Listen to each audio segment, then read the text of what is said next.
Hey everybody, it's Ted here. I'm out in my workshop getting ready to work on a snowblower. But I wanted to say thanks to everybody for hitting that 5,000 subscribers mark. Pretty amazing for me. I must be doing something right for you guys to be subscribing and enjoying the videos. So please send any requests in that you have, and we're going to take a look at the project today here, which is going to be a buddy of mine's snowblower, and we're going to see if we can get it running. So let's take a look at it. Okay, so here's the unit, and it's a older Troy-Bilt 24-inch, but I think it's got like a 6 or a 7 horsepower Briggs & Stratton. You have your key here, which is an electronic key. It just shuts the engine off. If you remove that, keeps kids from starting it if you want to hide it someplace. Your primer, you got your choke, and then of course your throttle. The issue with this one, from what I understand, is it doesn't start, and he said there was a problem with a fuel line. So first thing we're going to do is we're going to check and make sure we got good spark. I always like to do that first. Pull the spark plug out, take a look at that, and let's see if we got spark first. And then we'll start, if we do, then we'll start taking these cover pieces off to get back here to get at the carburetor and the fuel tank. So let's get started on this one. Alright, I got the spark plug out.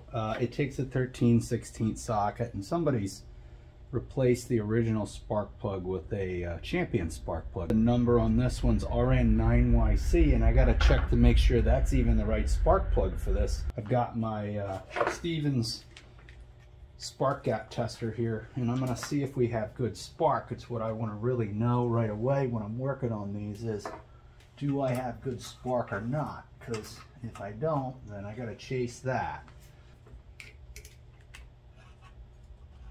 All right, let's see what we got here.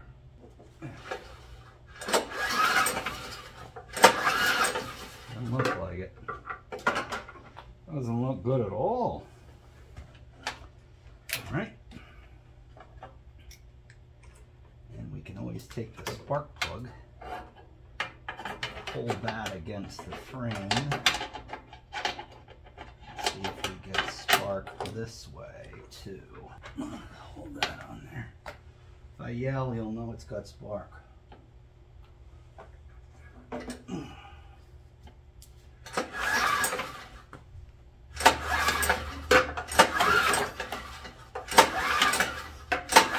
Doesn't look like it.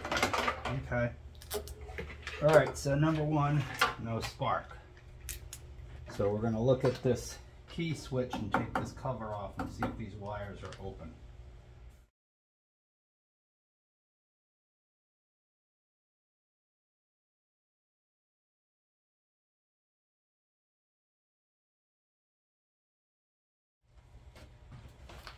Alright, so what I ended up doing was taking 2 bolts, one down here and one on the other side, and get this guard out of the way. Because there's still 1 bolt on this cover down here that's behind that plastic guard, so you got to get further into it than you really want. But I got that done, so let's take this last bolt out and then see if I can squeeze in here. I need my flexible extension. Yeah, everything on this so far is 10mm. So this bolt in this bracket is the painful one, unless you want to take the rest of this off.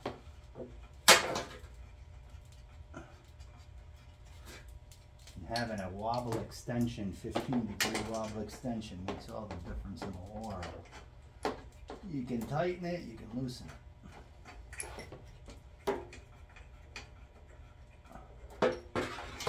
Alright, we can get that guard off next.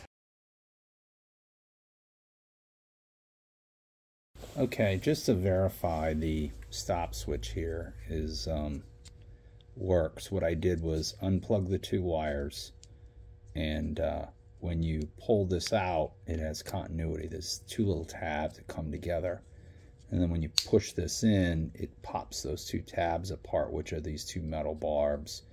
So infinite resistance. Really, this switch is pretty foolproof. If you remove this, then those 2 tabs will pop together. Now, I suppose that you could have a situation where that they would get corroded and they wouldn't make good contact, and maybe the engine wouldn't shut off. But this is pretty much a a foolproof switch. When this key is in, it opens the circuit. We're gonna pull this thing right out. So just squeeze on the plastic and pull it right through. And I'm gonna take the two wires off of it just as it comes out. And then I wanna test this thing right here and just see if I get anything different, which I seriously doubt I'm gonna. Don't think I'm gonna see any difference. So here we go. All right, so key in, open. Key out, closed. All right, so when you put the key in, the circuit is open. When you take the key out, you ground it. So my guess is that this switch, maybe internally,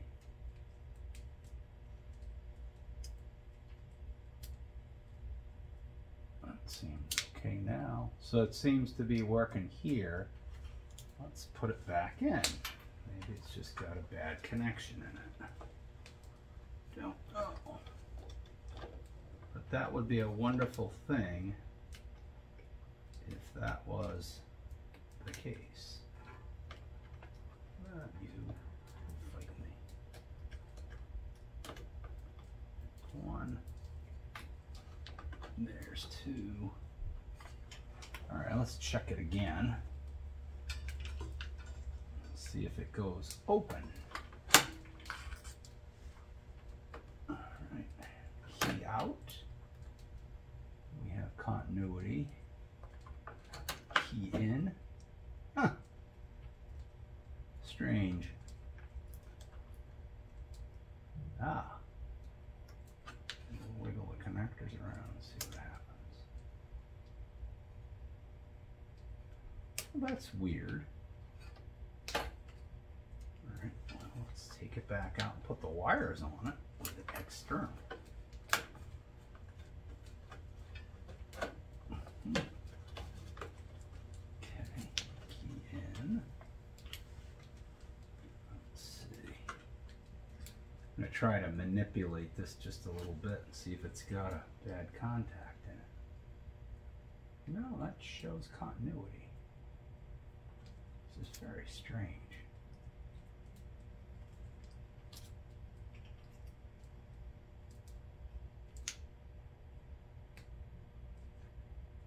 All right, well, if I take the wires off and I test it,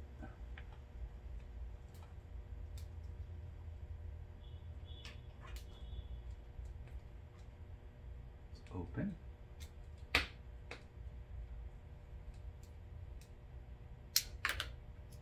Right.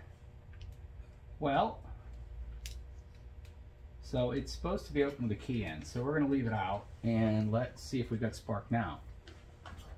So with the two wires disconnected, maybe the switch, for some reason, has continuity in it. So I'm going to put my spark gap adjuster back on here again. Let's see what we come up with.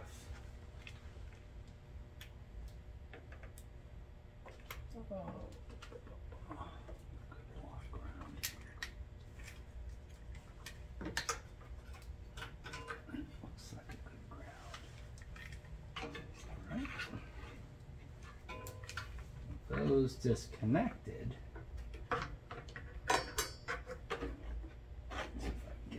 Position where we can all see it. Okay.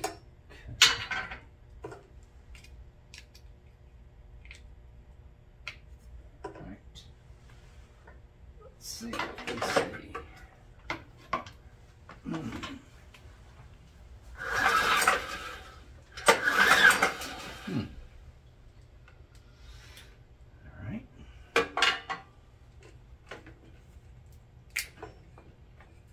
Stevens wire here. You have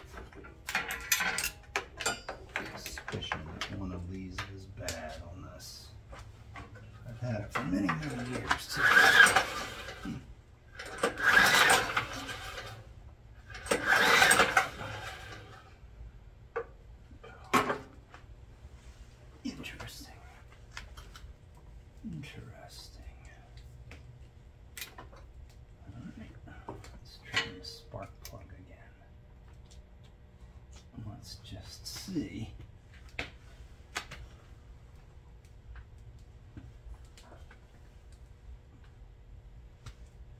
Coil's bad.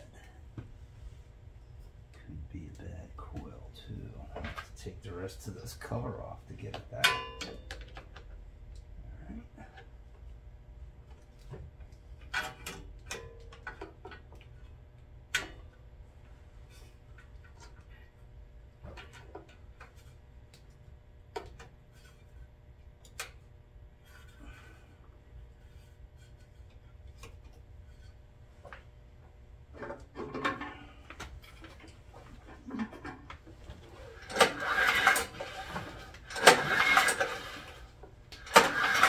Oh yeah, it's weak. It's got spark, but it's really weak. I'm gonna get another spark plug and try that and see what the spark plug looks like. I got a feeling it's a coil issue here.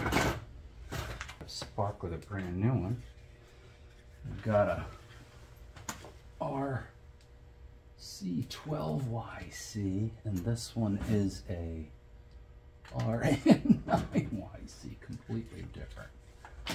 But spark is spark, as I always say. So let's see what this spark plug tells us. If it's still very weak, then we'll know that we're up against that. Okay. Yeah, it's got spark. White. Doesn't look too bad. I want to find out what spark plug I actually need for this thing, so I'm going to find if I can find out what the resistance of the coil is too, because I believe that's what may be part of that spark problem. And in the meantime, I think he said the fuel system has an issue, like the carburetor has a problem. So let's see. There's the fuel line coming off the tank. So we got to take this cover off. So there is a the choke knob, I know, just pulls off. It's got a little snap on it, and then this piece also you can pull this off too. There we are. That knob off. Okay, so that knob has a little tab on it. You just pop it back on. Okay, so for this knob, what I ended up doing is taking 2 flat screwdrivers and just getting them back here and working it back and forth, and then that knob pops off.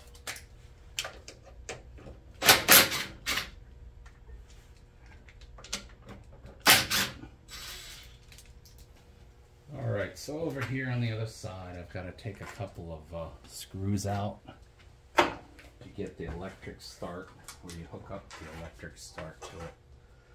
I gotta get that out of the way. Let's get this out of the way. Long screws. Let that hang. And then that holds that piece in. Alright, so when I removed this, I had to pry it off and keep working it, and what you have is you have this crankcase ventilation hose that sits here, and it looks like it just lines up on this tube, so you have to get that to line up when you're going to put it back on. That looks like I'm probably going to end up taking it off the valve cover and putting it on here first, and then sliding it onto the valve cover over here. Now the other thing is, here is that red primer. And that red primer has a barbed nipple, and this is what he was talking about.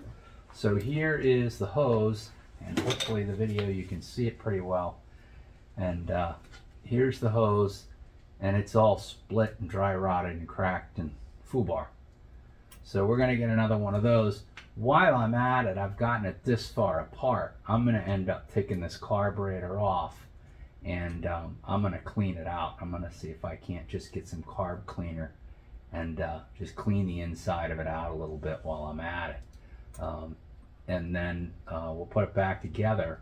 once I get this hose on there, then I know that it'll have fuel. We'll get a new spark plug for it, and I'm going to look and see if it'll start after we get that hose, because without that primer hose you're not getting any fuel to enriching it to start it. So that's probably where this started at as a problem, is this hose is just deteriorated from the alcohol again. So I got to get a piece of that. So we'll order that out next. Okay, so this is the first part of taking it apart, and I'm going to get that hose in order, get that carburetor off, clean it out a little bit, and then I'll get back for the second video and put it back together. So look for that second video coming up in a week or so. I'll talk to you then.